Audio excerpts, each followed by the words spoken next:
বছর যেভাবে কোশ্চেন এসেছিল ইংলিশে, সেই ইংলিশের কোশ্চেন থেকে এবারে যদি কেউ ইংরেজির কোশ্চেন দেখো, তাহলে দেখবে একদম হেল অ্যান্ড হেভেন ডিফারেন্ট। কেন? কেন এই ধরনের পিএসসির এইরকম হঠাৎ এরকম কোশ্চেনের প্যাটার্ন পরিবর্তন করা? কিসের জন্য? কারণ সবাই জানো যে আমাদের স্কুল সার্ভিস কমিশন বন্ধ, প্রাইমারি পরীক্ষা হয় কিন্তু তার নিয়োগ হয় না। তো 2017 সালের ইন্টারভিউ হয়েছে, 2021 সালের ইন্টারভিউ এখনো বাকি আছে, এবং আহ, তোমরা সরি 2022 সালের ইন্টারভিউ বাকি আছে, তোমরা 2023 সালে পরীক্ষা দিলে, তার ইন্টারভিউ কবে হবে সে এখনো অধরা, আমরা কেউ জানি না। কিন্তু ছেলেপুলেরা যত গ্রাজুয়েট হচ্ছে, তোমরা দেখতে পাবে একটা ট্রেন্ড আছে, সবাই কিন্তু লক্ষ্য এসএসসি, মানে আমি বলতে চাইছি স্টাফ সিলেকশন কমিশন বা পিএসসির দিকে সবার ঝোঁক। এই কারণেই দেখা যাচ্ছে এই জায়গাটায় কম্পিটিশনটা এতটা বেড়ে যাচ্ছে। তো সেক্ষেত্রে পিএসসিও দিনকে দিন নিজেদেরকে আপডেট করছে, পিএসসিও দিনকে দিন নিজেদেরকে আপডেট করছে। কোশ্চেনে কি করছে না, কোশ্চেনের মধ্যে তারা অনেকটাই হার্ডনেস আনছে, কোশ্চেন অনেকটা শক্ত হয়ে যাচ্ছে, যে ক্ষেত্রে ছেলে মেয়েরা কি করতে পারছে না, কোশ্চেন করতে পারছে না, তারা গতানুগতিক ভাবে কিভাবে পড়াশোনা করছে, পড়াশোনা করতে গিয়ে যে সমস্ত সে প্র্যাকটিস করে গিয়েছিল সেই সমস্ত সেট থেকে কোশ্চেন পাচ্ছে না, সমস্যায় পড়ছে। তো এই জন্যই আমাদেরকে পড়াশোনাটা একটু অন্যরকম ভাবে করতে হবে। আমরা ক্লারিক্যাল এক্সামিনেশন প্রায় 6,000-এর মতন ভ্যাকেন্সি, আর এই ডব্লিউবিপিএসসির এক্সাম, মানে এই পিএসসির এক্সাম এমনটা নয় পরীক্ষা হবে তার নিয়োগ হবে না।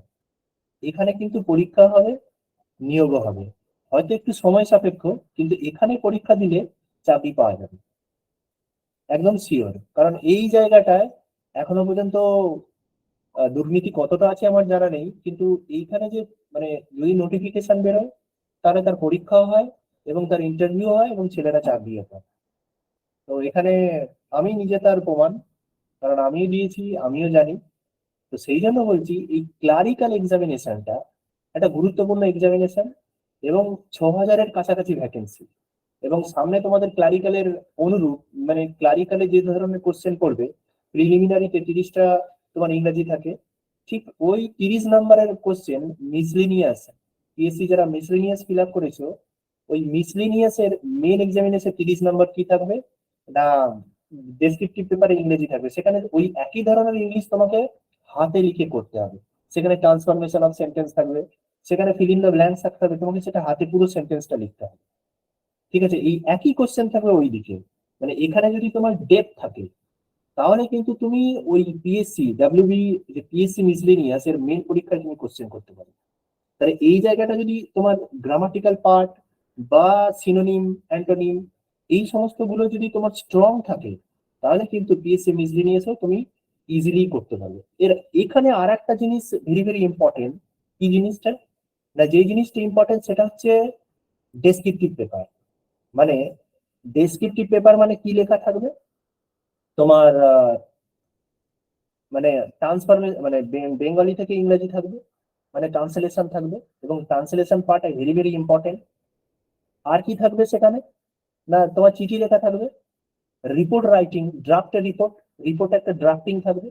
তো এইগুলোর ওপর কতটা দক্ষ তুমি তখনই লিখতে পারবে যদি তোমার অবজেক্টিভ পার্টে, মানে তোমার অ্যাপ্লিকেশনে নলেজ থাকে। আর যদি অ্যাপ্লিকেশনে নলেজ না থাকে, তাহলে তুমি ডেসক্রিপটিভে লিখবে কি হবে? আমার কথাটা কি বুঝতে পারছো তোমরা? তোমার যদি অ্যাপ্লিকেশনে নলেজ না থাকে, তাহলে তুমি লিখবে কি করে? আমরা সবাই বলি স্যার আমাদেরকে ডেসক্রিপটিভ ক্লাস করান, ডেসক্রিপটিভ ক্লাস করান, ডেসক্রিপটিভ ক্লাস করান, আমরা সবাই বলে থাকি। কিন্তু ডেসক্রিপটিভ ক্লাস করার আগে তোমাকে ইংলিশ যে ল্যাঙ্গুয়েজ পার্ট, তার অবজেক্টিভ পার্ট এবং তার অ্যাপ্লিকেশনটা তোমাকে জানতে হবে। যদি না তুমি জানো, তাহলে অবশ্যই ডেসক্রিপটিভে লিখতে পারবে না। আমি যদি বলি সকালবেলা আমি ঘুম থেকে উঠি, তাহলে আমি যদি সকালবেলা, তাহলে I wake up in the morning, তাহলে আই আই এর পর ওয়েক আপ বসাতে হবে, আই এর পর ওয়েকস আপ কেউ করলো, কেউ আই এম ওয়েকিং আপ করলো, তাহলে এটা তো হবে না।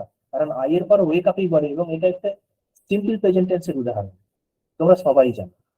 তাহলে এই জায়গাটা তোমাদের বেসিক জিনিসটাকে যদি স্ট্রং না করো, তাহলে কিন্তু ডেসক্রিপটিভ পার্টে অ্যান্সার করা খুব কঠিন ব্যাপার। তো সেই জন্য ক্লারিক্যালে কি ধরনের কোশ্চেন পড়বে সেই নিয়ে আমি আলোচনা করব, এবং ক্লারিক্যালে পড়াটা করতে করতে আমরা পুরোপুরি কি শিখে নেব, পুরোপুরি ইংলিশ ল্যাঙ্গুয়েজের ওপর দখলটা আমাদের পুরোপুরি থাকে। এই ল্যাঙ্গুয়েজের ওপর দখল যদি থেকে যায়, তাহলে ডেসক্রিপটিভ পার্টে তোমাকে কেউ পারবে না, কোনোভাবেই আটকাতে পারবে না, তুমি পাবেই সেখানে। তুমি সেখানে নাম্বার তোমাকে ক্যারি করতেই হবে, এবং তারা নাম্বার দিতে বাধ্য, কারণ অন্য 5টা ছেলের সঙ্গে তোমার ডিফারেন্ট হয়ে যাবে তুমি যদি সেই প্র্যাকটিসটা তোমার থাকে। তোমার যদি নলেজ ল্যাঙ্গুয়েজের উপর দক্ষতা থাকে, অন্য কয়েকটা ছেলের সঙ্গে তোমার ডিফারেন্ট হয়ে যাবে। এই কারণেই বলছি, অবজেক্টিভ পার্ট মানে ইংলিশ ল্যাঙ্গুয়েজের পার্টে তোমাকে দক্ষ হতে হবে। আচ্ছা চলো দেখি আমাদের 2019 সালে, বেশি কথা বলবো না কারণ 1 ঘন্টার একটা ক্লাস, এবং আজকের এই ক্লাসে আমি কোনো টপিক শেখাবো না।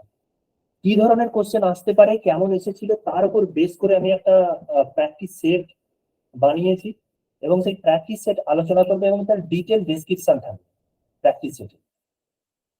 তো আমি তোমাদেরকে এটা করছি, কেমন কোশ্চেন এসেছিল সেটা একটু দেখে নেওয়া যাক, এবং কেমন কোশ্চেন আসতে পারে।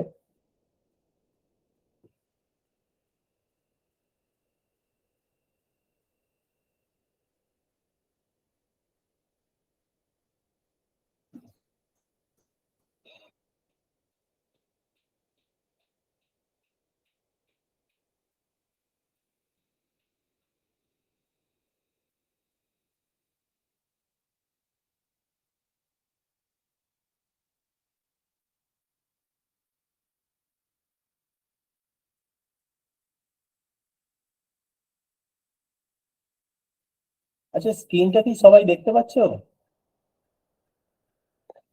বেশ বেশ বেশ। হ্যাঁ স্যার। একদম একদম। এখানে অনেক পুরনো স্টুডেন্টও আছে আমি দেখতে পাচ্ছি।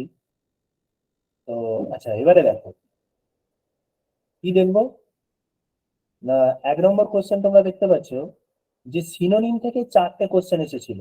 কত না, 2019 সালে যে ক্লারিক্যাল এক্সামিনেশন হয়েছিল সেখানে সিনোনিম থেকে 4টে কোশ্চেন এসেছিল। আচ্ছা এই সিনোনিম থেকে 4টে কোশ্চেন কি কি রকম এসেছিল না, এখান থেকে একদম ডিরেক্ট ওয়ার্ড দিয়ে দিয়েছে, যে সিনোনিম, যে সিনোনিম ওয়ার্ডটা সেই ওয়ার্ডটা দিয়ে দিয়েছে, এবং ওয়ার্ডের রেসপেক্টের 4টে অপশন দিয়েছে, এবং out of 4 option you have to choose the correct one. এই ধরনের একটা কোশ্চেন ছিল, এই ধরনের দুটো কোশ্চেন ছিল। আর কি ছিল না, আর একটা কোশ্চেন ছিল, একটা সেন্টেন্স দিয়ে দিয়েছে, সেন্টেন্সে একটা লাইনকে আন্ডারলাইন করে দিয়ে, মানে একটা ওয়ার্ডকে আন্ডারলাইন করেছে, আন্ডারলাইন করে বলছে যে এই শব্দটার সঠিক সিনোনিম কি হবে according to the meaning of the sentence. মানে সেন্টেন্সের মানে অনুযায়ী ওই শব্দটার মানেটা কি হবে। আমি কি বলতে বলছি বুঝতে পারছো? বললাম একটা উদাহরণ দিচ্ছি, মনে করো বললাম he comes of a rich family, rich family মানে সে একটা ধনী পরিবারে জন্মগ্রহণ করেছে, তাহলে এই লাইনটা আন্ডারলাইন করে দিয়েছে, এই ওয়ার্ডটাকে আন্ডারলাইন করে দিয়েছে, এই আন্ডারলাইন করে দিয়ে বলছে যে 4টে অপশন দিয়ে বলছে এই ওয়ার্ডটার মিনিংটা কি according to the meaning of the sentence, এই পুরো সেন্টেন্সের মানে। তাহলে কামস অফ মানে আমরা কি জানি, জন্মগ্রহণ করা, তাহলে কি হবে, তাহলে আমরা জানি সেটা বর্ন হবে। তো এই যে জায়গাটা, এই ধরনের দুটো কোশ্চেন ছিল, তাহলে এটা হচ্ছে সিনোনিমাস পার্ট। সিনোনিম থেকে 4টে কোশ্চেন ছিল, 4টে দুটো কোশ্চেন হয়েছে, একদম ডিরেক্ট দুটো কোশ্চেন ওয়ার্ড দিয়ে দিয়েছে, সেখান থেকে তোমাকে অপশন চুজ করতে হবে। আর দুটো কোশ্চেন ছিল যে ওয়ার্ড দিয়ে একটা সেন্টেন্স দিয়েছে, একটা ওয়ার্ডকে আন্ডারলাইন করেছে এবং বলেছে যে ওই আন্ডারলাইন ওয়ার্ডের ক্ষেত্রে সঠিক অ্যান্সার কোনটা হবে। আচ্ছা আর কি ছিল কোশ্চেন না, 2 নম্বরে ছিল ইডিয়ম ছিল। 2 নম্বরে কি ছিল না, ইডিয়ম ছিল। ইডিয়মস থেকে কটা কোশ্চেন ছিল, দুটো কোশ্চেন। আচ্ছা দেখো এই যে কোশ্চেন গুলো ছিল 2019 সালে, মানে এই যে 4টে কোশ্চেন সিনোনিম থেকে ছিল, এবারে যে দুটো দেবে না এমন কোনো মানে নেই। আর এবারে যে স্টাইলটা চেঞ্জ করবে না এমনটাও কোনো মানে নেই। কি ধরনের কোশ্চেন এসেছিল মানে কোন কোন পার্ট গুলোতে আমাকে বেশি ফোর্স দিতে হবে সেইগুলো আমি বলতে চাইছি। আর কি না, কোশ্চেন কোথা থেকে ছিল না, ইডিয়মস থেকে ছিল। ইডিয়মস কটা কোশ্চেন ছিল, দুটো কোশ্চেন, হয়তো এবারে একটা কোশ্চেনও দিতে পারে, ইডিয়মস এর একটা কোশ্চেন অন্য কোনো পার্ট থেকে দিতে পারে। আর কি ছিল কোশ্চেন না, অ্যান্টোনিমস থেকে একটা কোশ্চেন ছিল, 2019 সালে অ্যান্টোনিমস থেকে একটা কোশ্চেন ছিল, মানে বিপরীত শব্দ, বিপরীত শব্দ থেকে একটা কোশ্চেন ছিল, এবং তাও কিভাবে দিয়েছে, একটা সেন্টেন্স দিয়েছে, সেন্টেন্স দিয়ে একটা ওয়ার্ডের নিচে আন্ডারলাইন করে দিয়েছে, আন্ডারলাইন করে দিয়ে বলেছে যে এই আন্ডারলাইন ওয়ার্ডটার অপোজিট মিনিং কি হবে। সেখানে একটা কোশ্চেনই ছিল 2000 এবং দুটো সেট ছিল, ক্লারিক্যালের দুটো সেট ছিল, দুটো সেট মানে ফার্স্ট হাফ আর সেকেন্ড হাফ। যে ফার্স্ট হাফ এবং সেকেন্ড হাফে কোশ্চেন মানে দুটো সেট মিলিয়ে আমি টোটাল অ্যানালিসিসটা তার উপর করেছি। আর কি ছিল যেটা ভেরি ভেরি ইম্পর্টেন্ট, যেটা অত্যন্ত গুরুত্বপূর্ণ একটা, সেটা কি না, সেটা হচ্ছে অ্যাপ্রোপ্রিয়েট প্রিপোজিশন থেকে কটা কোশ্চেন ছিল। অ্যাপ্রোপ্রিয়েট প্রিপোজিশন থেকে 6টা কোশ্চেন, যে দুবার হয়েছে, 6টা কোশ্চেন ছিল অ্যাপ্রোপ্রিয়েট প্রিপোজিশন। তাহলে প্রিপোজিশন একটা ভাইটাল রোল প্লে করবে কোথায় না, আমার ক্লারিক্যালের প্রিলিমিনারি এক্সামিনেশনে 30টা নাম্বার। এই 30টা নাম্বারের মধ্যে এখানে যে 22 থেকে 25 নাম্বার পেতে পারে তারই কিন্তু দিন। 22 থেকে 25 নাম্বার যে পেতে পারবে, সে ইংলিশের স্টুডেন্ট হোক আর অন্য কোনো যে কোনো সাবজেক্টের স্টুডেন্ট হোক, 22 থেকে 25 নাম্বার যে পেতে পারবে তার কিন্তু প্রিলিমিনারিতে কোয়ালিফাই করার একদম মানে দারুণ সম্ভাবনা। এবারে স্যার তোমরা বলবে স্যার আগের বারে 65 কাট আপ ছিল জেনারেল, তাহলে এবারে কি কাট আপ বাড়তে পারে? হ্যাঁ, অবশ্যই বাড়তে পারে। কারণ সবার একটাই লক্ষ্য, টার্গেট WBPSC, মানে পিএসসি কে টার্গেট করা সবার লক্ষ্য। তো সেই জন্য তোমাদেরকেও সেই রকম রীতিমতো প্রিপারেশন নিতে হবে। এমনটা নয় একদিন পড়াশোনা করলাম, একদিন পড়াশোনা করে 4 দিন ফাঁকি মারলাম, এরকম পড়াশোনা করলে আজীবন সারা জীবন করতে থাকলে কোনোদিনও চাকরি পাবে। মানে আমি যেটা বলতে চাইছি, পারজিভারেন্স, মানে একদম কঠোর অধ্যাবসায়। মানে এমনটা নয় যে আমি ক্লার্ক এক্সাম নাম শুনেই তো আমরা ফর্ম ফিল আপ করে দিয়েছি, ফর্মটা ফিল আপ করে রাখি তারপরে হলে হলো না, এরকম হলে কোনোদিনও কেউ চাকরি পায়নি আর পাবে না। যারা চাকরি পেয়েছে ওইভাবে তাদের চাকরি এখন যেতে বসেছে। আমি কি বলছি তোমরা বুঝতে পারছো নিশ্চয়ই। তাহলে প্রিপোজিশন থেকে 8টা কোশ্চেন ছিল, এবং আরো একটা ইম্পর্টেন্ট জিনিস, এই 8টা কোশ্চেন ছিল এখানে অ্যাপ্রোপ্রিয়েট প্রিপোজিশন থেকে 6টা কোশ্চেন। অ্যাপ্রোপ্রিয়েট প্রিপোজিশন বলতে কি? অ্যাপ্রোপ্রিয়েট প্রিপোজিশন আমি বললাম, মনে করো এই যে বো, বো বো শব্দটার পরে টু বসবে, বো টু সুপিরিয়ার্স। মানে আমাদেরকে কি করে, আমার যেই অফিসেই কাজ করি না কেন, আমাদের কি করতে হয়, আমাদের যে সুপিরিয়র আছে সে অফিস হোক বা যে হোক তাদের কাছে আমাদেরকে মাথা নত করতে হয়। তাহলে বো শব্দটার পরে টু প্রিপোজিশন বসে, তাহলে এটা হচ্ছে অ্যাপ্রোপ্রিয়েট প্রিপোজিশন। আবার যদি বলি আমি লাফ অ্যাট, এই যে লাফ শব্দটা, LAUGH, লাফ অ্যাট, এই লাভ শব্দটার পরে অ্যাট প্রিপোজিশন বসে, বসাতেই হবে অ্যাট প্রিপোজিশন, আদারওয়াইজ সেন্টেন্সটা ভুল হবে। তাহলে লাভ শব্দটা বসবে, এই লাভ শব্দটা হচ্ছে, লাভ অ্যাট হচ্ছে কি না, লাভ অ্যাট হচ্ছে অ্যাপ্রোপ্রিয়েট প্রিপোজিশন, গো টু হচ্ছে অ্যাপ্রোপ্রিয়েট প্রিপোজিশন, হয়েছে? তাহলে এই যে মিনিং অনুযায়ী একটা ওয়ার্ডের সঙ্গে একটা শব্দ যোগ হচ্ছে, তার মিনিং অনুযায়ী কি হয়ে যাচ্ছে না, পরিবর্তন হচ্ছে তার মিনিংটা, that is called appropriate preposition. আর একটা কি জিনিস, আর প্রিপোজিশন কি এসেছিল না, কোশ্চেন ফ্রম প্রিপোজিশন কি না, দুটো কোশ্চেন এসেছিল, তাহলে টোটাল মিলিয়ে হয়েছিল 8টা কোশ্চেন। তার দুটো কোশ্চেন ছিল এমনি প্রিপোজিশন। প্রিপোজিশন মানে কি, মানে অ্যাট এর ব্যবহার কোথায় হয়, ইন এর ব্যবহার কোথায় হয়, অন এর ব্যবহার কোথায় হয়, সেই জিনিসগুলো। মনে করো অন এর ব্যবহার একটা একটা রেয়ার ব্যবহার আমি দেখাচ্ছি। মনে করো এই দুটো রাস্তা ক্রস করে গেছে, এই জায়গাটায় আমাদের নাসিমা দাঁড়িয়ে আছে, তাহলে কি বলবো আমি এখানটা, he is Nasima is standing at the corner of the road না on the corner of the road? তাহলে কোথায় বলবো, তাহলে on the corner of the road.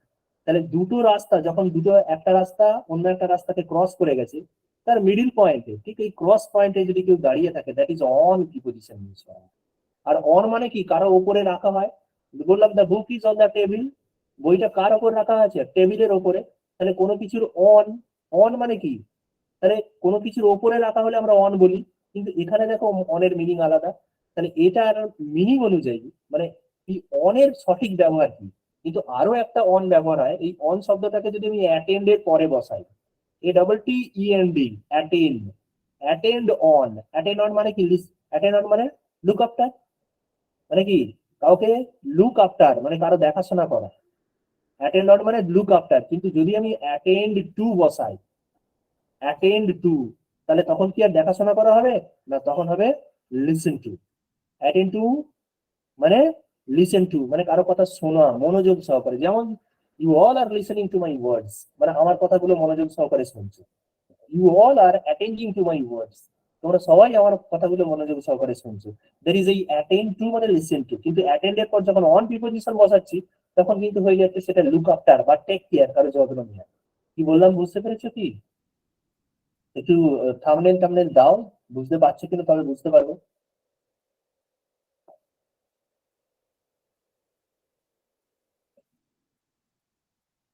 বুঝতে পারছো? বেশ বেশ বেশ।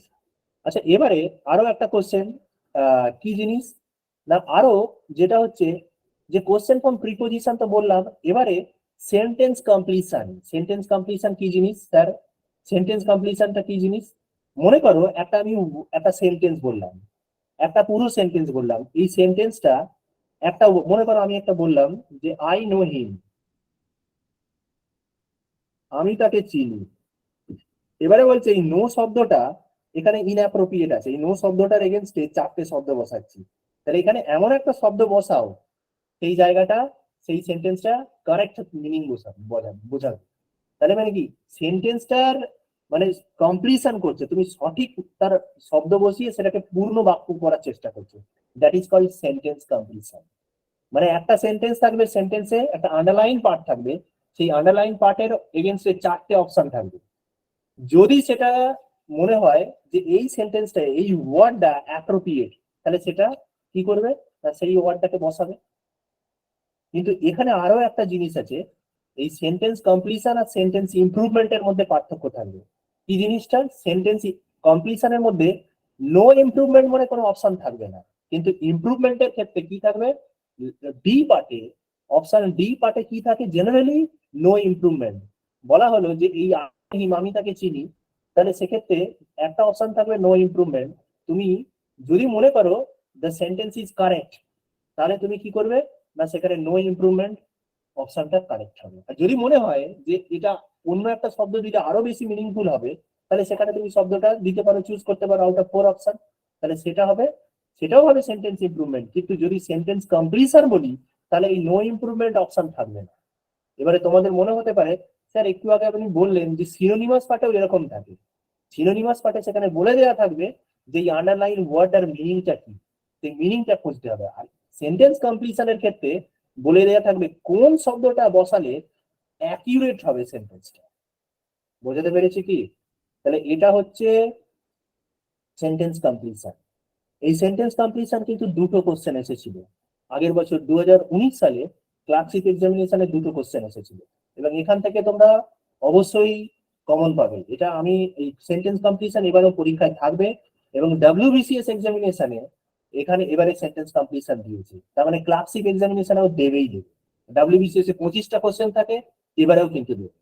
আচ্ছা অ্যাপ্রোপ্রিয়েট কোশ্চেনটা দুবার রিপিট হয়েছে, সেই জন্য আমি করলাম। আর একটা জিনিস, মনে করো ফ্রেজাল ভার্ব, ফ্রেজাল ভার্ব থেকে কোশ্চেন এসেছিল, একটা কোশ্চেন এসেছিল। এবারে ফ্রেজাল ভার্ব থেকে একটা কোশ্চেন আসবে এটুকু বলা যাবে না, এবারে কিন্তু ফ্রেজাল ভার্ব থেকে দুটো তিনটে কোশ্চেন দিতে পারে। ফ্রেজাল ভার্ব থেকে দুটো তিনটে কোশ্চেন দিতে পারে। ফ্রেজাল ভার্ব থেকে কেমন কোশ্চেন নেবে? আর ডিরেক্ট একটা ওয়ার্ড দিয়ে দিতে পারে, শব্দ দিয়ে দিতে পারে। আমি যেমন একটু আগে বললাম কাম অফ, এই কাম অফ মানে কি তোমরা জানো, আমি বলে দিয়েছি অলরেডি। এর মিনিং বসাতে বলতে পারে, ঠিক আছে? অথবা আমি যদি বলি কাম অফ, এমন একটা এমন একটা শব্দ দিল, একটা সেন্টেন্স দিল, সেন্টেন্সের মধ্যে এই কাম অফ শব্দটা আছে, তাহলে কাম অফ শব্দটার মানে কি? চারটে অপশন থাকবে, সেন্টেন্সের মিনিং অনুযায়ী কাম অফ শব্দটার মানে বসাতে হবে। এমনি জেনারেলি আমরা কাম অফ শব্দটার মানে কি জানি না, অ্যাপিয়ার। কামা মানে কি? অ্যাপিয়ার। ঠিক আছে? অ্যাপিয়ার, অ্যাপিয়ার করা, কোনো কিছু জায়গায় উপস্থিত হওয়া, প্রেজেন্ট রাখা নিজেকে, তাহলে সেটার মিনিং হচ্ছে কাম অফ। ক্লিয়ার হয়েছে? তাহলে এইরকম ভাবেও কিন্তু কোশ্চেন দিতে পারে, ফ্রেজাল ভার্ব থেকে দুটো কোশ্চেন এবারে দিতেই পারে, দুটো তিনটে কোশ্চেন। আচ্ছা এবারে ভেরি ভেরি ইম্পর্টেন্ট, যেগুলো তোমরা ছোটবেলা থেকে শিখে এসেছো, এই ছোট থেকে কি কোশ্চেন শিখে এসেছো না, ভয়েস চেঞ্জের কোশ্চেন। কিন্তু ভয়েস চেঞ্জের দুটো কোশ্চেন ছিল, এবারে কিন্তু দুটো কোশ্চেনও দিতে পারে, তার বেশিও দিতে পারে। তাহলে ভয়েস চেঞ্জ এমন একটা জিনিস ছোটবেলা থেকে শিখে এসেছি, যেমন আমরা একাডেমিক লেভেল আবার কম্পিটিটিভ লেভেল সবগুলোই শিখেছি, কিন্তু সব প্যাটার্নের আমরা ইংলিশ প্র্যাকটিস করি। তো এই কম্পিটিটিভ পড়তে গিয়ে সব ধরনের প্র্যাকটিস করতে হচ্ছে। কিন্তু ভয়েস চেঞ্জ কি থাকবে না, ভয়েস চেঞ্জ এবারেও থাকবে, পরীক্ষায় থাকবে, দুটো কিংবা তিনটে থাকতে পারে। এবং এই ভয়েস চেঞ্জ এমন একটা জিনিস, এমন একটা পার্ট যেখানে তোমার স্কোরিং, স্কোরিং পার্ট, মানে তোমাকে, তুমি ঠিক করার চান্স, তোমার প্রবাবিলিটি 90% থাকবে। কারণ যেহেতু তুমি ছোটবেলা থেকে করে এসছো, এবং আমিও করাবো, এর বেসিক টু অ্যাডভান্স টোটালি করাবো। ঠিক একই রকম ভাবে ন্যারেশন চেঞ্জ, ন্যারেশন চেঞ্জ থেকে কোশ্চেন আসবে, দুটো কোশ্চেন এসেছিল, এবারেও আসবে। আর কি স্পেলিং মিস্টেক, এবং এই স্পেলিং মিস্টেক মানুষকে আমাদের মতন স্টুডেন্টকে মাঝে মাঝেই অস্বস্তিতে ফেলে দেয়। স্যার এই কমিটির স্পেলিংটা সিও ডাবল এম আই হবে না এম আই হবে, ডাবল টি হবে না শুধু টি হবে, এই ধরনের আমাদেরকে সমস্যা ফেলে। স্যার কফি স্পেলিংটা CO double F double E না এফ ই ডাবল ই এরকম কিছু একটা হবে। তাহলে এই spelling mistake very very important, কারণ এই স্পেলিং নিয়ে আমরা যতবারই মানে করতে যাই দেখি আমাদের ভুল হয়ে যায়, মানে হয় ভুল হয় নয় ঠিক হয়, মাঝে মাঝে কনফিউশন হয়ে যায়, ই হবে না আই হবে, ই হবে না এ হবে, এই একটা কনফিউশন থেকে যায়। আর একটা জিনিস, ট্রান্সফরমেশন অফ সেন্টেন্স থেকে কিন্তু একটা কোশ্চেন পড়েছিল, ট্রান্সফরমেশন অফ সেন্টেন্স থেকে কিন্তু একটা কোশ্চেন পড়েছিল। তাহলে এই হলো টোটাল 31টা কোশ্চেনের হিসাব। কারণ 31টা কোশ্চেন কেন দিয়েছি, কারণ নাম্বার ওয়ান ফার্স্ট হাফে ট্রান্সফরমেশন অফ সেন্টেন্স পড়েনি, কিন্তু সেকেন্ড হাফে ট্রান্সফরমেশন অফ সেন্টেন্স পড়েছিল একটা কোশ্চেন, সেই জন্য আমি এই কোশ্চেনটা একটা কোশ্চেন দিয়েছি। 31টা কোশ্চেনের হিসেব আছে, কারণ এটা দুটো হাফ মিলিয়ে মানে কোন কোন পার্ট থেকে কোশ্চেন গুলো পড়েছে সেগুলো আমি তোমাদেরকে বোঝানোর চেষ্টা করছি। তাহলে এই পার্ট গুলো আমাকে করতেই হবে, এবং বেশি গুরুত্ব কোথায় দিতে হবে না, সব পার্টেই গুরুত্ব দেবো, আমার এক্সট্রাঅর্ডিনারি গুরুত্ব থাকবে কোথায়, প্রিপজিশনের উপর। আর একটা জিনিস, ফিল ইন দ্য ব্ল্যাঙ্কস থেকে 6টা কোশ্চেন এসেছিল, ফিল ইন দ্য ব্ল্যাঙ্কস থেকে 6টা কোশ্চেন এসেছিল। সেই ফিল ইন দ্য ব্ল্যাঙ্কস থেকে কোশ্চেন গুলো কি আমি দিয়েছি এখানে, মনে হয় আমার একটা লিখতে ভুল হয়েছে। অ্যাপ্রোপ্রিয়েট কোশ্চেন থেকে, অ্যাপ্রোপ্রিয়েট প্রিপোজিশন থেকে 6টা কোশ্চেন এসেছিল। আচ্ছা, feel in the blanks with appropriate preposition, এই ফিল ইন দ্য ব্ল্যাঙ্কস মানে কি, তোমাকে পুরো টোটাল গ্রামাটিক্যাল পার্টটা জানতে হবে, টেন্স কি জানতে হবে তোমাকে, আর কি জানতে হবে না, টেন্সের সঙ্গে সঙ্গে তোমার অ্যাডজেক্টিভ, অ্যাডভার্ব, নাউন সবকিছু জানতে হবে। এই grammatical feel in the blanks থেকে কোথা থেকে কি কোশ্চেন আসবে কেউ জানে না। তোমার গ্রামাটিক্যাল পার্টটা যদি ঠিক থাকে, মানে বেসিক ল্যাঙ্গুয়েজ পার্টটা যদি ঠিক থাকে, তাহলে ফিল ইন দ্য ব্ল্যাঙ্কস থেকে তুমি করতে পারবে। টেন্স থেকে কোশ্চেন এসে আসবে, হ্যাজ বিন বসবে না, আর হ্যাজ বিন ভার্বের সঙ্গে আইএনজি হবে না ইজ ভার্বের সঙ্গে আইএনজি হবে, এই কনফিউশন দূর করতে গেলে অবশ্যই তোমাকে কি করতে হবে না, টেন্স বা যত গ্রামাটিক্যাল টপিক আছে সেই সমস্ত টপিক গুলো তোমাকে জানতে হবে। আচ্ছা চলো, আজকে আমি এইরকমই একটা সেট করেছি, মানে যেটা তোমাদের কাজে লাগবে, দেখি তোমরা অ্যান্সার দাও, এবং আমি দেখতে চাই তোমরা কতটা কি পারো। মানে যারা পুরনো স্টুডেন্টও আছো, আমি দেখতে পেয়েছি জয়েন করেছো। তো চলো দেখি, এই প্রথম কোশ্চেনই দিয়েছি, কি দিয়েছি না, select the most appropriate antonym of the given word. এই টিমিড শব্দটা সঠিক শব্দ, সঠিক অ্যান্সার কোনটা হবে একটু বলো তো। Option C sir, bold. মানে কি, কাওয়ার্ড। টিমিড মানে কাওয়ার্ড, মানে যে ভীরু তাকে বলা হয় টিমিড। আচ্ছা, এই টিমিড, এই ডিফিডেন্ট শব্দটা মানে কি, ডিফিডেন্ট,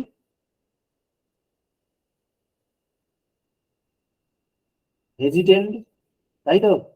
সাই মানে কি, সাই মানেও হেজিটেন্ট। আচ্ছা, ফিয়ারফুল মানে কি, ফিয়ারফুল মানে যে টেরিফাইড হয়ে গেছে, মানে যে ভয় পেয়ে গেছে তাকে আমরা ফিয়ারফুল বলবো।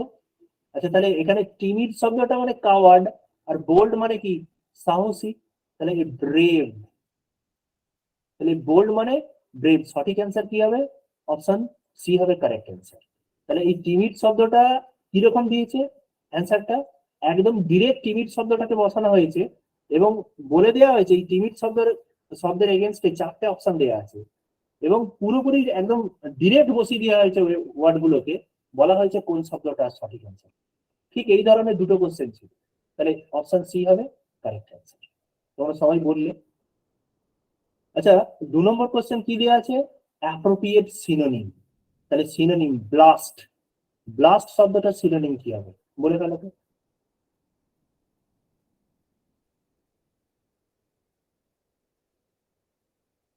ব্লাস্ট মানে কি, কোনো কিছুকে ব্লো আপ করে দেওয়া, মানে উড়িয়ে নিয়ে চলে যাওয়া, দ্যাট ইজ ব্লো আপ। আচ্ছা, তাহলে রিকল মানে কি বলতো, রিকল মানে মানে রিমেম্বার মানে কি, রিমেম্বার মানে কোনো কিছু স্মরণ করা, বাট রিকল শব্দটার মিনিং হবে রুমিনেট, রুমিনেট, রুমিনেট মানে কি কেউ জানো, রুমিনেট মানে, মানে পেটকে আসে মুখে আসে না, মানে সেই গরু জাবর কাটে বলে না, মানে কোনো কিছু খাওয়াকে খেতে খেতে চিবাতে চিবাতে কোনো কিছুকে স্মরণ করার চেষ্টা করা, দ্যাট ইজ রুমিনেট। ওকে, তাহলে রিকল আমরা বলতে পারি তার সিনোনিম হিসাবে আমরা রিমেম্বার শব্দটাকে ইউজ করতে পারি, কিন্তু যদি অ্যাকচুয়াল মিনিং বলা যায় তাহলে অবশ্যই রুমিনেট হবে। হয়েছে? অথবা বলতে পারি মেডিটেট। কি বলতে পারি? মেডিটেট মানে গভীরভাবে চিন্তা করা। অথবা বলতে পারি ব্রুড ওভার। ব্রুড ওভার মানে গভীরভাবে চিন্তা করা, দ্যাট ইজ রিকল। আর প্লিড মানে কি? প্লিড মানে রিকোয়েস্ট। শেয়ার মানে কি? কোনো কিছু জিনিসকে ভাগ করা, তাই তো, দ্যাট ইজ শেয়ার। তাহলে এখানে শব্দ ব্লাস্ট শব্দের মিনিং কি হবে? Blow up. এটা হবে সঠিক অ্যান্সার। ক্লিয়ার হয়েছে? পরবর্তী কোশ্চেন, কোশ্চেন নাম্বার 3 বলছে কারেক্ট ওয়ার্ড। এই যে এইবারে ডাব্লিউবিসিএস কোশ্চেনে, ডাব্লিউবিসিএস এ এইভাবে কি করা হয়েছে না, এইবারে এই ধরনের কোশ্চেনে দেওয়া হয়েছে, মানে এখানে একটাই ওয়ার্ড বসবে যেটা দুটো feel in the blanks K cover করবে।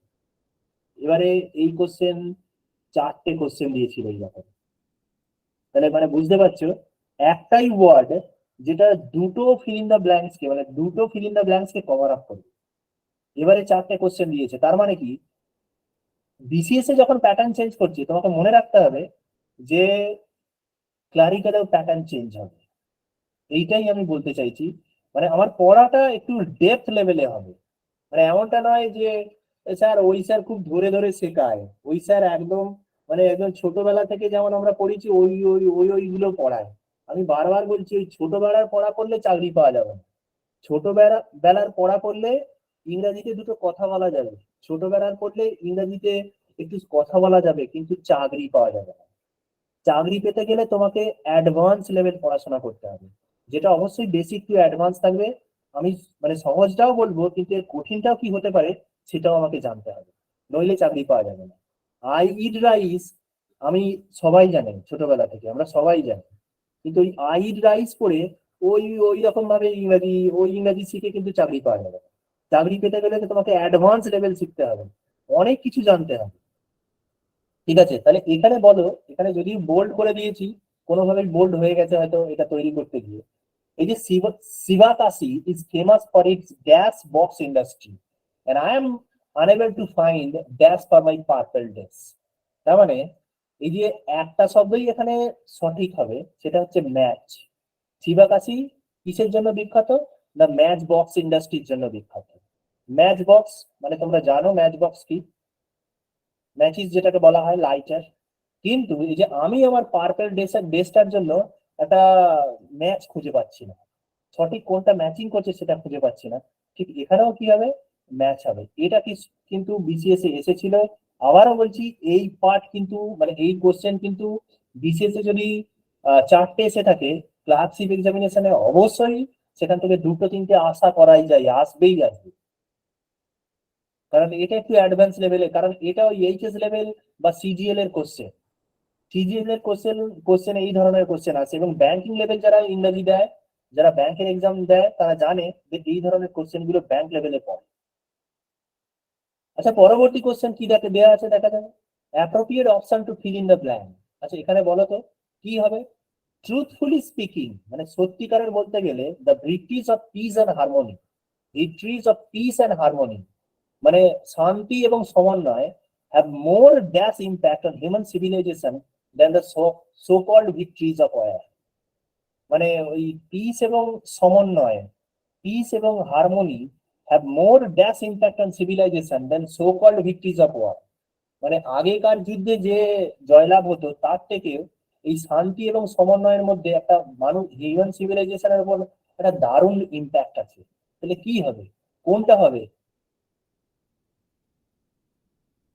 কেউ কি বলতে পারো?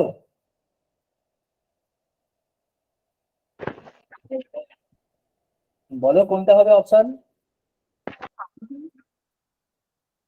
শুনতে পাচ্ছি না। অপশন বি হবে।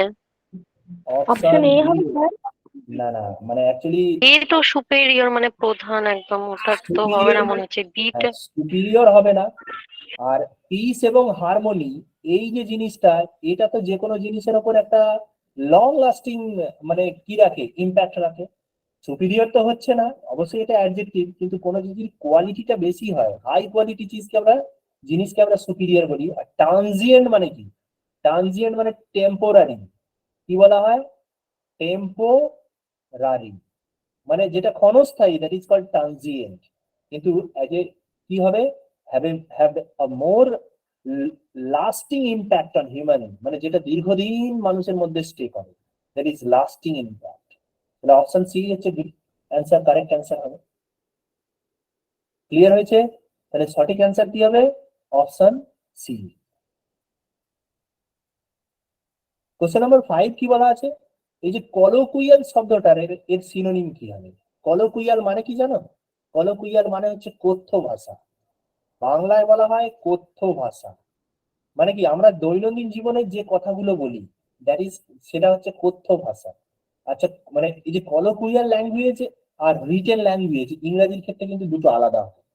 কলোকুইয়াল language means what you say you can't write, তুমি যা বলছো তুমি সেটা লিখতে পারো না। কলোকুইয়াল ল্যাঙ্গুয়েজ আমরা অনেক কিছু ব্যবহার করি, বাট যখনই সেটা লিখতে যাবে সেটা কিছু না কিছু মানে ভুল হয়ে যাবে। কলোকুইয়াল মানে কনভারসেশনাল ল্যাঙ্গুয়েজ, মানে যে ভাষায় আমরা কথা বলি।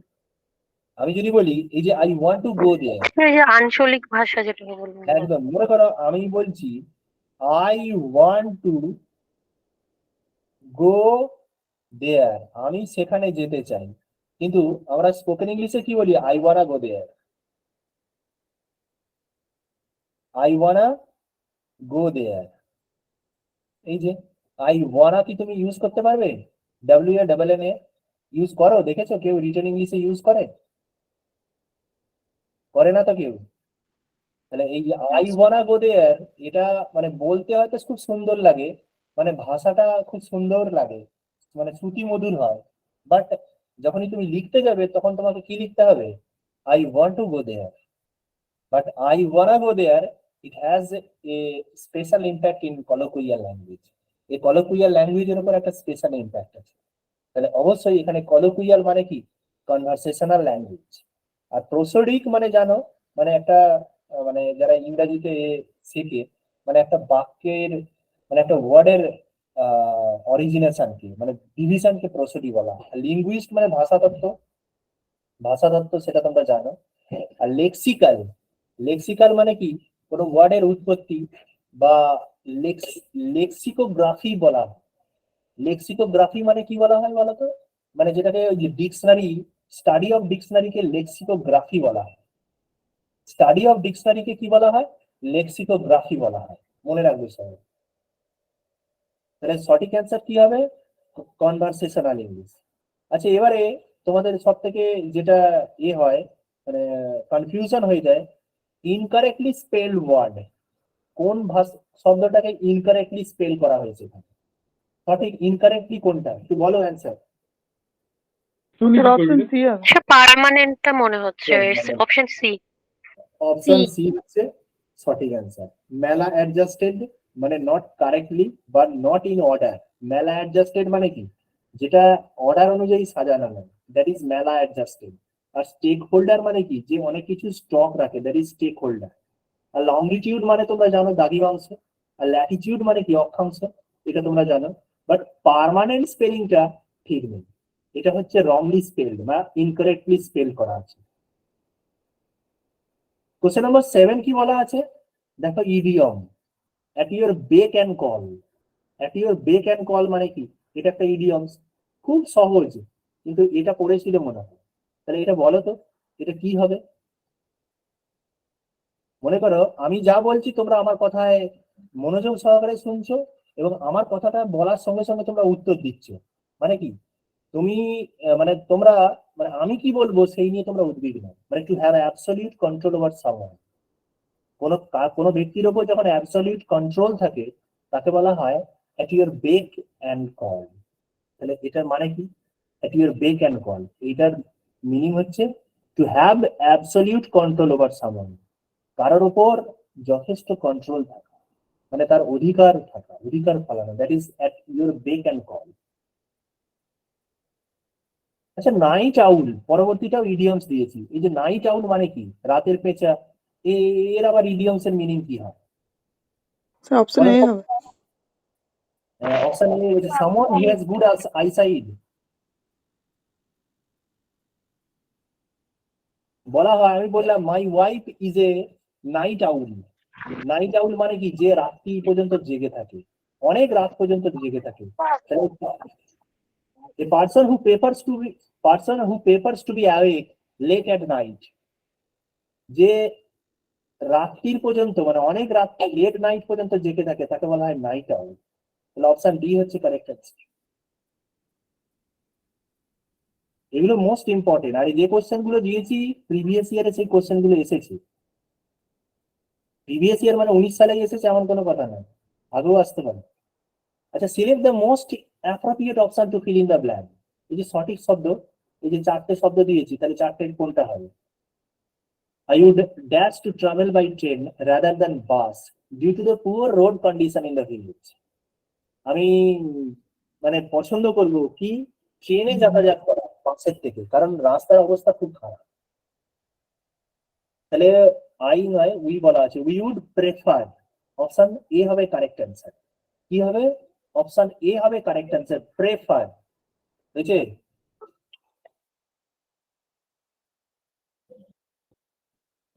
অপশন এ হবে সঠিক answer.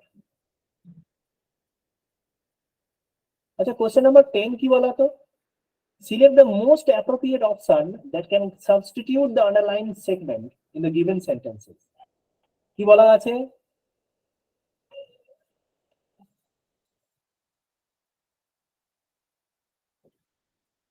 The participants are rehearse their roles. তাহলে এখানে কি হবে? কোনটা হবে? আচ্ছা, অপশন বি বলছে হ্যাজ বিন হবে, কারণ এখানে হ্যাজ বিন থাকলে কোথায় হ্যাজ বিন, ভালো করে দেখো তো।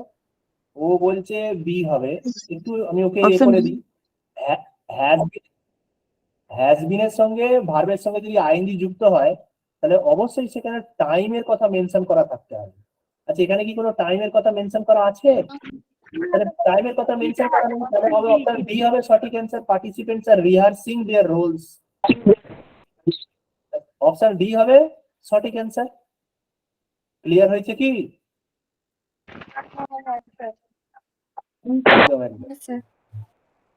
Question number 11 কি দেখো তো? Select the option with correct spelling to replace the underlined word. এই যে abomination, এই abomination শব্দটা মানে কি? কাউকে খুব ছোট চোখে দেখা, কাউকে খুব ছোট চোখে দেখা। abomination মানে ঘৃণ্য, মানে ইগনোর করা, কাউকে ইগনোর করে যাওয়া, তাকে বলা হয় abomination। তাহলে এখানে তার সিনোনিম বসানো রয়েছে, কিন্তু তার কোনটা সঠিক স্পেলিং কোনটা হবে একটু বলো।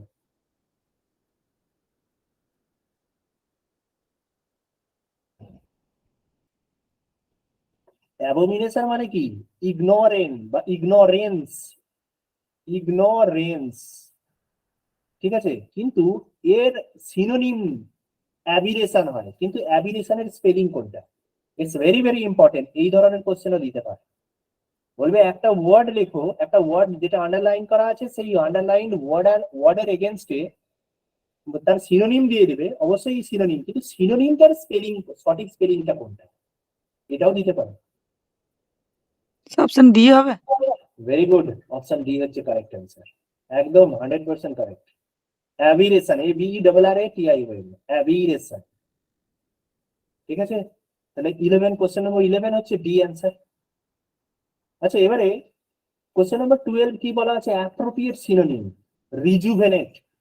দেখতে পাচ্ছ রিজুভেনেট এই শব্দটা বলছে music is a therapy for everyone, plants, birds, animals, human beings, to flourish and রিজুভেনেট।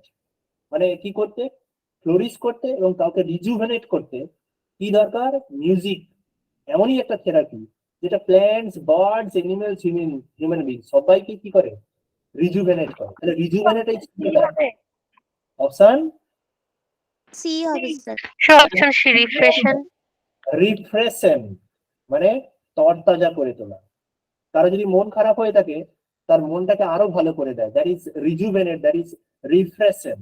Option C হবে কারেক্ট অ্যান্সার। কোশ্চেন নাম্বার 13 কি বলা আছে? Error correction, very very important. আগের বারে কোনো এরর কারেকশন দেয়নি, এবারে কিন্তু এরর কারেকশন দেবে। তাহলে এরর কারেকশন জানা মানে কি, তোমাকে সব জানতে হবে। এরর কারেকশন জানা মানে তোমাকে সব জানতে হবে। এরর কারেকশন মানে তোমাকে সব মানে topic, noun, pronoun, adjective, adverb, participle, জিরান্ড যা কিছু আছে সবকিছু জানতে হবে। তাহলে কোন পার্টে ভুল আছে বলো তো? Our soldiers have been making a clean sweep of the sheep and poultry on the route. তাহলে কি হবে answer?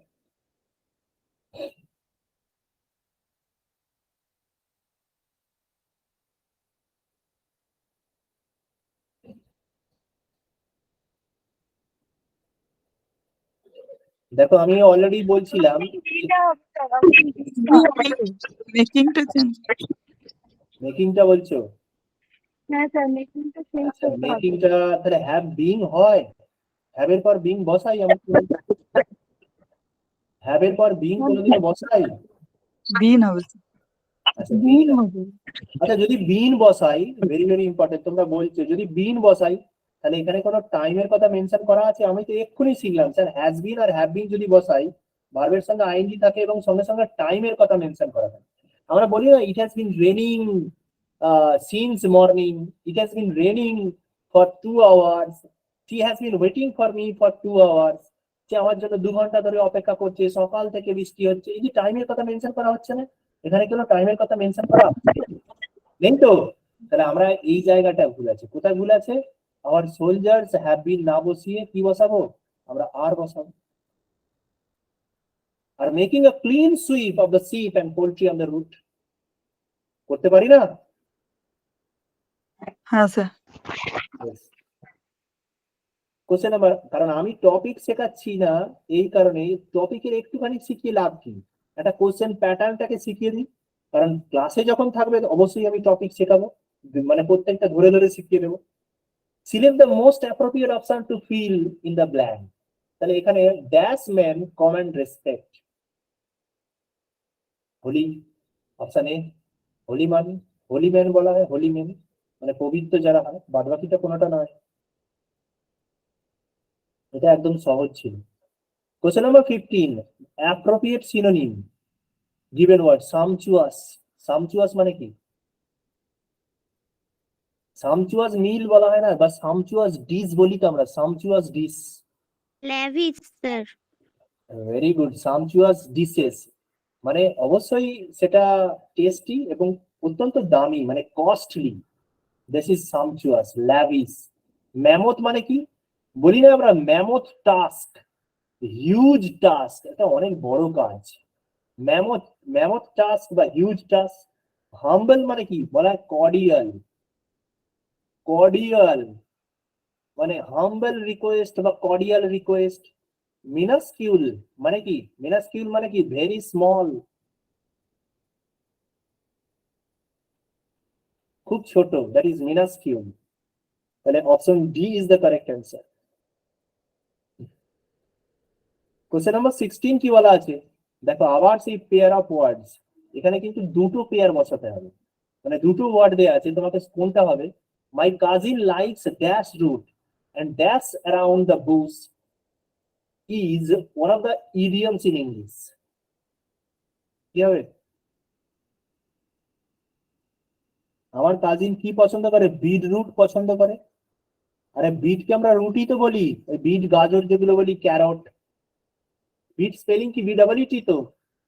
Bit root and beat around the bush, এটা কি? এটা একটা ইডিয়মস বলি না আমরা, বিট around the bush।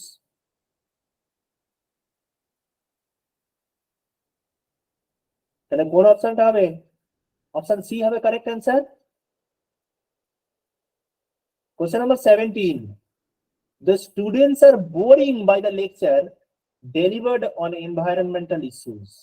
এই যে আন্ডারলাইন পার্ট, এটা কোথা থেকে দেওয়া হয়েছে বলো তো? প্যাসিভ ভয়েস থেকে। অ্যাক্টিভ বা প্যাসিভ যে কোনো দুটো থেকে একটা দিয়ে দেবে। তাহলে এটা কি হবে বলো তো? এই যে চারটে, এই আন্ডারলাইন পার্টটার জন্য চারটা, এটাকে বলা হয় sentencing, sentence completion, sentence completion. বলো এটা কি হবে সঠিক অ্যান্সার? ডি হবে sir. Option D, students are bored by the lecture delivered on environmental issue. মানে পরিবেশবিদ্যার ওপর বা পরিবেশের ওপর যে লেকচার দেওয়া হচ্ছিল তাতে স্টুডেন্টরা বড্ড বেশি বোরিং ফিল করছিল। স্টুডেন্ট আর বোর্ড, তাহলে এই যে দেখতে পাচ্ছ সরি স্টুডেন্টস ওয়্যার বোর্ড, তাহলে অপশন ডি হচ্ছে কারেক্ট অ্যান্সার। কারণ এটা তোমাকে প্যাসিভ অ্যাক্টিভ প্যাসিভ যদি জানো তাহলে এই কোশ্চেনটা সঠিক অ্যান্সারটা করতে পারবে। তাহলে ওটা একটা গ্রামাটিক্যাল ইস্যু যেটা তোমাকে জানতে হবে। কোশ্চেন নাম্বার 18, এই যে ডেডলি শব্দটা বলা ডেডলি অ্যাক্সিডেন্ট, মানে যেই অ্যাক্সিডেন্ট থেকে মানুষের বাঁচার কোনো সম্ভাবনা থাকে না, দ্যাট ইজ ডেডলি অ্যাক্সিডেন্ট বলা হয়। বললাম জ্যাক মেট উইথে এ হবে না অ্যান হবে, কোনটা বসাবো? এক্সপ্লিসিট, ভাইটাল, ডেরেন আর ফ্যাটাল। ডেডলি শব্দের মিনিং কি বসাবে এখানে? আরে বলি না ফ্যাটাল অ্যাক্সিডেন্ট আমরা বলি না, মারাত্মক দুর্ঘটনা, মানে যেখান থেকে উদ্ধার হওয়ার কোনো সম্ভাবনা নেই, দ্যাট ইজ ফ্যাটাল অ্যাক্সিডেন্ট। তাহলে ডেডলির এগেনস্টে আমি কি বসাচ্ছি? Fatal.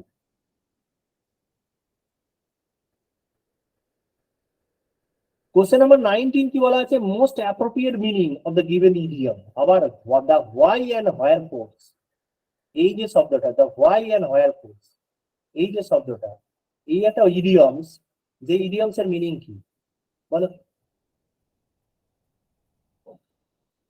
I do not know the why and wherefores, মানে কি আন্ডারলাইং রিজন, এর ভেতরকার কি কারণ আমি জানি না, কেন কি কারণে তারা রোহিত শর্মাকে ক্যাপ্টেন্সি থেকে বাদ দিয়ে দিল, মুম্বাই ইন্ডিয়ান্স কি কারণে রোহিত শর্মাকে ক্যাপ্টেন্সি থেকে বাদ দিয়ে দিল। I do not know the whys and wherefores, মানে আন্ডারলাইং রিজন, আন্ডারলাইং রিজন মানে এর অন্তর্নিহিত কি মানে আছে বা কি কারণ আছে সেটা আমি জানি না। ঠিক আছে, তাহলে the why and wherefores এটা হচ্ছে ইডিয়মস। কোশ্চেন নাম্বার 20 আবার দিয়েছি একটা, কি দিয়েছি? Grammatical error. My aunt Gita is knowing my friend Rudransh very well, তাহলে ভুল কোথায় আছে একটু বলো?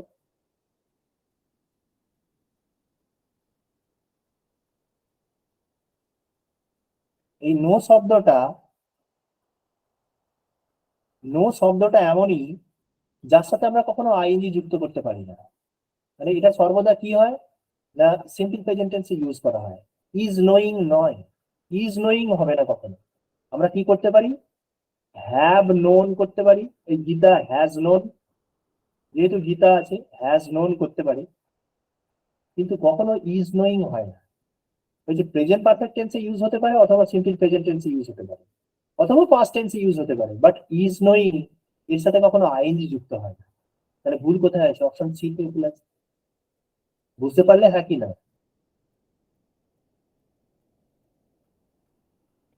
আচ্ছা, হ্যাঁ, এবারে স্যার। Incorrectly spelled word. আচ্ছা, এই যে চারটে শব্দ দিয়েছি এর মধ্যে কোন শব্দটা ইনকারেক্ট আছে বলতে পারো একটু? ফার্স্ট টাস্ক কারেক্ট আছে, সল্ট কারেক্ট আছে, ব্র্যান্ড কারেক্ট আছে, তাহলে স্পিড, স্পিড শব্দ স্পেলিং কি হয়? SPEED, তাই তো? তাহলে এটা হচ্ছে সঠিক, তাহলে এটাই তো ভুল আছে। ওকে, আচ্ছা কোশ্চেন নাম্বার 22, ডিপ, ডিপ শব্দের পরে কি বসবো? অ্যাপ্রোপ্রিয়েট প্রিপোজিশনের একটা উদাহরণ। ডিপ শব্দ এটা হচ্ছে একটা অ্যাপ্রোপ্রিয়েট প্রিপোজিশন, তাহলে এই ডিপ শব্দের পর কি প্রিপোজিশন বসাবো? টু বসাবো না অফ বসাবো না ইন বসাবো না ফ্রম না উইথ, কোনটা অপশন হবে? আচ্ছা বলো, আমি যদি বলি আমরা ডিপ টু, আমরা যদি বলি ডিপ টু, ডিপ টু মানে মনে করো আমি তোমাকে বারবার কথা একটা কথা মানে মেনে চলার জন্য বলছি, তুমি আমার কথাটা শুনেও শুনছো না, মানে কারো অনুরোধ বা কারো অর্ডার শুনেও যখন না শোনার ভান করা হয়, হয়েছে, তখন কি হয়? Dip to. কিন্তু কেউ যদি সত্যি কানে কালা হয়ে থাকে তখন কি হবে? সত্যি যদি কানে কালা হয় তখন তাহলে ডিপ অফ অথবা ইন ইউজ হয়। তাহলে এখানে আমার অনুনয় বিনয় সে শুনছে না, তাহলে হি ইজ ডিপ টু এন্ট্রিটি, তাহলে অপশন এ হবে কারেক্ট অ্যান্সার। কারো অনুরোধ শুনেও যদি না শোনার ভান করে দ্যাট ইজ ডিপ টু, বোঝা গেল কি? তাহলে ডিপ টু এন্ট্রিটি। তাহলে সে ডাফ অ্যান্ড ডিফ মানেটা কি হয়? কোনটা? ডাফ অ্যান্ড ডিফ আমাদের ক্লাস 11 এ একটা স্টোরি ছিল না, ডাফ অ্যান্ড ডিফ, কি জানি মনে মানে করছি। ডাফ অ্যান্ড ডিফ কি কোনো ওয়ার্ড রয়েছে, সেটার মানেটা কি আসে? ডাফ অ্যান্ড ডিপ স্পেলিংটা কি বলতো? ওই যে বোবা এবং অন্ধ এরকম একটা কিছু বোধহয় হবে। ও সে তো মানে বোবা ও কালা যেটা। হ্যাঁ, সেটা তো ডিপ মানে কি, যে কানে শুনতে পায় না। আর ডাম, আচ্ছা, আর যে বলতে পারে না, তো ডাম। তাহলে সে শুনতে পায় না, তাহলে সেটা ইচ্ছাকৃত কি করে হচ্ছে, মানে যে সে আমার কথাটা শুনেও শুনতে চাইছে না এরকম? তখন তখন তো তখন তো ইন ইন অথবা অফ প্রিপোজিশন বসবে। আচ্ছা, যদি কানে কালা হয়ে থাকে সত্যিকারেরই, তখন ইন অথবা অফ প্রিপোজিশন বসবে। কিন্তু তুমি আমার কথাটা শুনছো, শুনেও কোনো উত্তর দিচ্ছে না, না শোনার ভান করছো, দ্যাট ইজ ডিপ টু। আচ্ছা, আচ্ছা, ঠিক আছে। ঠিক আছে। ঠিক যেমন ভাবে ব্লাইন্ড, এই যে ব্লাইন্ড শব্দটা, ব্লাইন্ড মানে কি, ব্লাইন্ড টু যদি হয়, কারো যদি দেখেও কেউ দোষ করছে, দেখেও দেখছি না, তখন ব্লাইন্ড টু মানে সে যা যা কাজ করছে তার চোখে আমি দেখেও দেখতে পাচ্ছি না, দ্যাট ইজ ব্লাইন্ড টু। কিন্তু কেউ যদি সত্যিকারেরই চোখে অন্ধ হয়, তখন কি হবে? ব্লাইন্ড ইন অথবা অফ হবে। কেউ যদি সত্যিকারের he is blind in one eye, সে এক চোখে অন্ধ, he is blind of one eye, সে এক চোখে অন্ধ, তাহলে তখন কিন্তু ইন অথবা অফ বসবে। আর যে চোখে দেখতে পেয়েও দেখতে পাচ্ছে না, দ্যাট ইজ ব্লাইন্ড টু।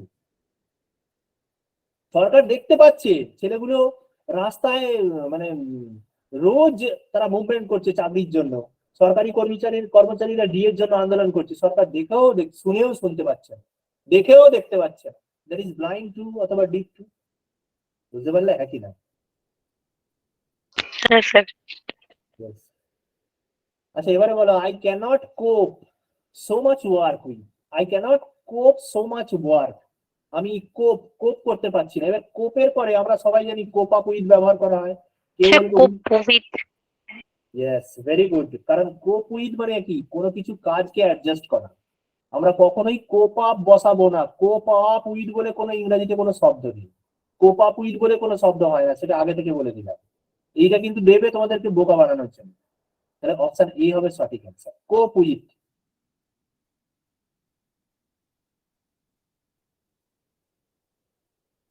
আচ্ছা বলো তো, আই হ্যাভ নো ক্লেম, আবার appropriate preposition. I have no claim dash this money. কোনো পার্সনের ওপর যদি কোনো ক্লেম থাকে, তোমার কোনো পার্সনের ওপর যদি ক্লেম থাকে, তাহলে ক্লেম আপন অথবা এগেনস্ট। কিন্তু যদি টাকার ওপর ক্লেম হয়, তাহলে ক্লেম টু।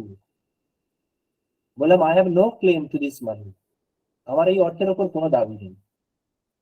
মানে থিংস, কোনো জিনিস যদি ইন্ডিকেট করা হয়, সেটা মানি হতে পারে, কোনো ঘর সম্পত্তি হতে পারে।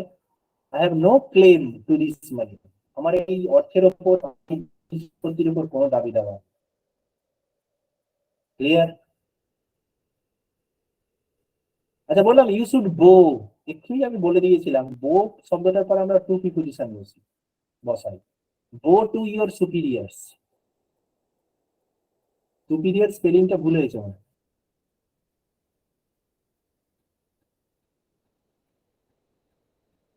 কোশ্চেন নাম্বার 6 কি হবে বলো তো? বলেছে মোস্ট অ্যাপ্রোপ্রিয়েট সিনোনিম বসাতে বলছি। Underline word, the manager would like to talk the team member about an important issue immediately. তাহলে ইম্পর্টেন্ট শব্দটা নিচে আন্ডারলাইন করা আছে, তাহলে আমাকে বলো ইম্পর্টেন্ট শব্দটার কি মানে সঠিক সিনোনিম কি হবে? This is called sentence completion. এটাকে কি বলবো? সেন্টেন্স কমপ্লিশন বলবো। কোশ্চেন কিন্তু এই ধরনের করবে। ইম্পর্টেন্ট মানে কি? সিগনিফিক্যান্ট, অত্যন্ত গুরুত্বপূর্ণকে আমরা সিগনিফিক্যান্ট বলি তো, নাকি না? Yes, sir. তাহলে ইম্পর্টেন্টের আমরা কি বলবো? সিগনিফিক্যান্ট। হ্যাঁ স্যার। ব্যাড মানে খারাপ, sir. এনরমাস মানে হচ্ছে হিউজ হয়েছে। তাহলে সঠিক অ্যান্সার কি হবে? সিগনিফিক্যান্ট। তাহলে এত ভয় পাচ্ছ কেন? মোস্ট অ্যাপ্রোপ্রিয়েট অপশন সঠিক কোনটা হবে? His seat was dash in our row, কোনটা হবে বলো তো?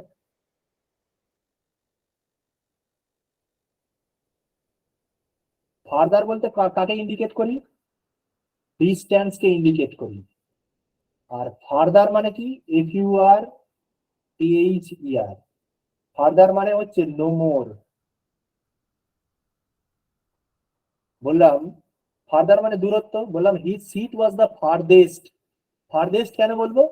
কারণ এটা কি করা আছে, মানে সব থেকে আমাদের রোয়ের একদম দূরে অবস্থিত। ফারদেস্ট মানে কি? সুপারলেটিভ ডিগ্রির আগে আমরা কি বসাই? দা বসাই। সেজন্য অপশন সি, অপশন এ হবে। তাহলে his seat was the farthest in our road, তাহলে অপশন এ। আর ফার্দার মানে কি বললাম, you are if you have done this further, যদি বারবার করো তুমি, ইউ উইল গেট পানিশমেন্ট। তুমি যদি আবার এই কাজটা করো তুমি অবশ্যই শাস্তি পাবে। ফার্দার মানে আর না করতে নিষেধ করা, হয়েছে? এটা অবশ্যই অপশন এ হবে কারেক্ট অ্যান্সার। কোশ্চেন নাম্বার 28, এটা ন্যারেশন চেঞ্জ দিয়েছি। তাহলে বললাম he said to me, I have never seen such a brilliant boy in my life. আমি কখনো এরকম ব্রিলিয়ান্ট বয়কে আমার জীবনে দেখিনি। তাহলে অ্যান্সার কি হবে? তাহলে সেড টু থাকলে কি হবে? এটা পরিবর্তন হয়ে হয়ে যাবে। তাহলে অ্যান্সার কি হবে? He Option D. Said to me না হয়ে এখানে কি হবে? He told me.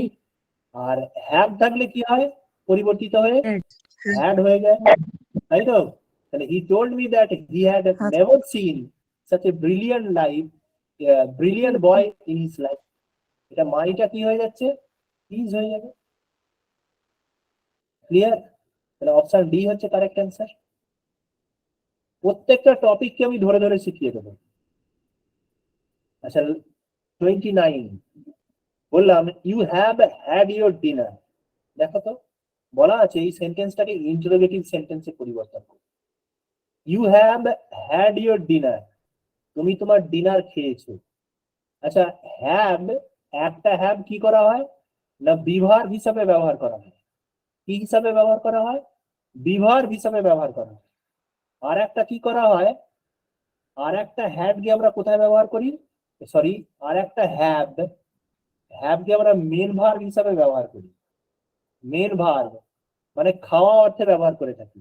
সেই জন্য বলছি you have had your dinner, তুমি তোমার ডিনার খেয়েছো।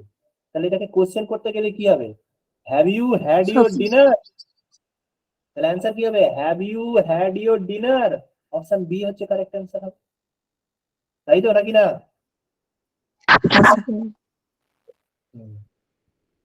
Last question of the day, the crazy girl was laughed at. এই যে লাফড অ্যাট দেখতে পাচ্ছ, এটা কি বলেছিলাম? এটা একটা অ্যাপ্রোপ্রিয়েট প্রিপোজিশন। এই লাফড অ্যাট এটাকে কি করতে বলেছি না এর প্যাসিভ ফর্ম কোনটা হবে? The crazy girl was laughed at, তাহলে কি হবে? They were Option A laughed হবে। অ্যাট। অপশন ভালো করে দেখো, দে ওয়ার লাফড অ্যাট। যখন কোনো আমরা এখানে কোনো the crazy girl was laughed, কোনো আছে কি? অবজেক্ট আছে? অবজেক্ট না থাকলে আমরা সামওয়ান কে ধরে নিই, অথবা কি করি? অথবা দে কে ধরবো, কারণ এখানে দেই আছে। তাহলে they laughed at the crazy girl. তাহলে অপশন এটা তো প্যাসিভ ভয়েসে দেয়া আছে, তাহলে এটা অ্যাক্টিভ করতে হবে। তাহলে they laughed at the crazy girl. তাহলে অপশন এ হচ্ছে কারেক্ট অ্যান্সার। বলো ক্লিয়ার হয়েছে কি না? হ্যাঁ স্যার। আজকের ক্লাস এইটুকুই। আজকে আমি কোনো টপিক পড়ালাম না এই কারণেই, টপিক ক্লাসে পড়াবো।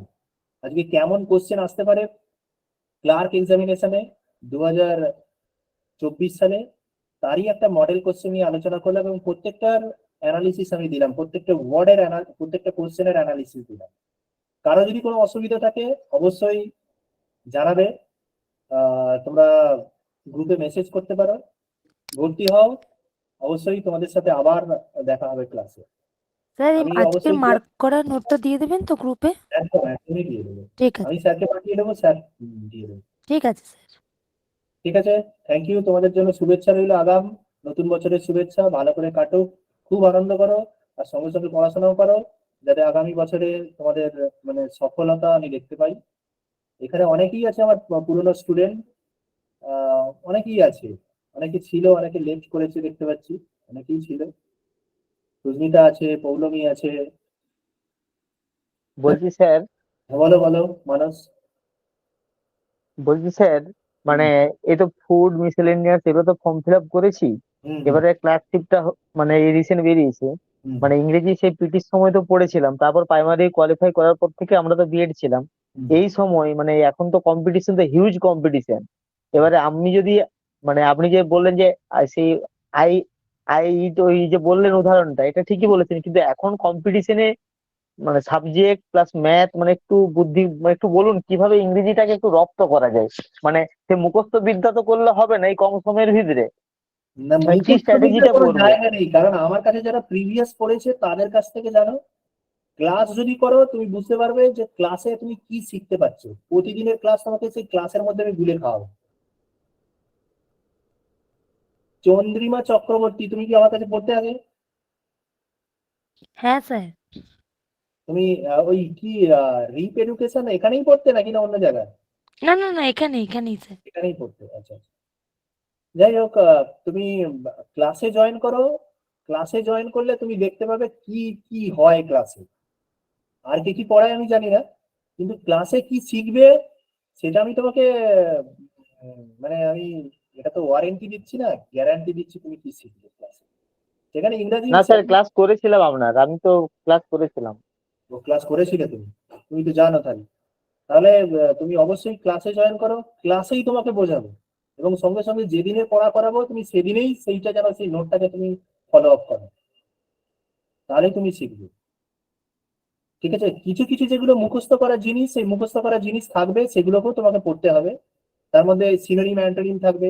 তবে আর একটা আমি সবাইকে বলবো, শুধু ওই ইংরাজির গ্রামার পড়ে কিন্তু ইংরাজি শেখা যায় না।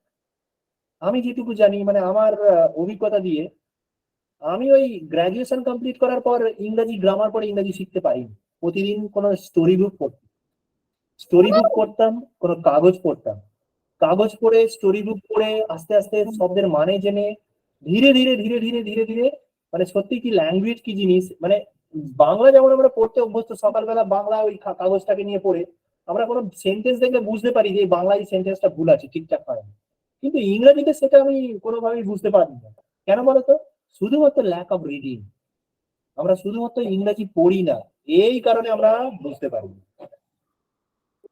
ইংরাজি কোনো মানে প্রতিদিন হলেও 15 মিনিট অন্তত পড়ার চেষ্টা করো যে কোনো স্টোরি বুক। তাহলে তোমার ইংলিশ সম্পর্কে একটা কনসেপ্ট ক্লিয়ার, একটা রিডিং মানে, ঠিক আছে, মানে পড়তে হবে তোমাকে। শুধুমাত্র ওই বাঁধা ধরা স্যারের ওই নিয়মের সেই তোতা পাখির মতন বুলি পড়ে ওইরকম আর কিছু হয় না। যেটুকু আমি জানি, প্রতিদিন কিছু না কিছু হলেও 15 মিনিট ধরে পড়ো। 15 মিনিট ইংরেজি শুধু পড়ো, মানে রিডিং করো, যে পড়ে তুমি বুঝতে পারো, মানে বুঝো বা না বুঝো, কিন্তু প্রথম কয়েকদিন মানে বুঝতে পারবে না, কিন্তু তারপরে মানে বুঝতে পারবে। এটা যদি তুমি কন্টিনিউ করো তাহলে তুমি দেখবে তোমার ইংরেজি সম্পর্কে যে কনসেপ্ট সেটা ক্লিয়ার হয়ে যাবে।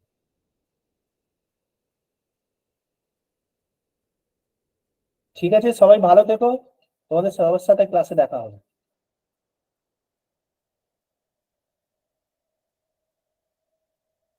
Good night sir. Good night, good night, সবাই ভালো থেকো।